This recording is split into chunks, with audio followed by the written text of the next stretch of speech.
2016 সালে যুক্তরাষ্ট্রের টেক্সাসে এক অবিশ্বাস্য চিকিৎসা সাফল্যের সাক্ষী হয়েছিল বিশ্ব। পৃথিবীতে দুবার এসে ইতিহাস সৃষ্টি করেছিল লুইসভিলের শিশু লিনলি হোপ বুয়েমার। লিনলির মা মার্গারেট হকিংস বুয়েমার যখন 16 সপ্তাহের অন্তঃসত্ত্বা, তখন চিকিৎসকরা জানান অনাগত কন্যা একটি বিরল টিউমার স্যাক্রোকক্সিজিয়াল টেরাটোমা নিয়ে বেড়ে উঠেছে। মেরুদণ্ডের গোড়ায় বিকশিত এই টিউমার শিশুটির শরীর থেকে রক্ত শোষণ করছিল, যার ফলে তার হৃদযন্ত্র বিকল হওয়ার আশঙ্কা তৈরি হয়।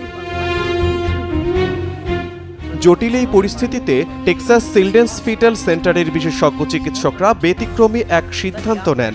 23 সপ্তাহের মাথায় তারা শিশুটিকে জরায়ু থেকে বের করে এনে সফল অস্ত্রোপচার করেন। পরে তাকে পুনরায় মায়ের গর্ভে স্থাপন করা হয়, যেখানে সে আরও 12 সপ্তাহ বেড়ে ওঠে। অস্ত্রোপচারের সময় লিনলির ওজন ছিল মাত্র 1 পাউন্ড 3 আউন্স।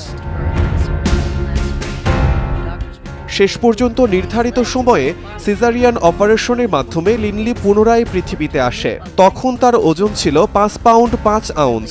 জন্মের মাত্র 8 দিন পর আরেকটি অস্ত্রোপচার করা হয় অবশিষ্ট টিউমার অপসারণের জন্য।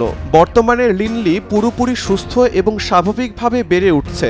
চিকিৎসা বিজ্ঞানের এক বিস্ময়কর সাফল্যের প্রতীক হয়ে সে দেখিয়ে দিল আধুনিক চিকিৎসার মাধ্যমে কল্পনাকেও হার মানানো সম্ভব।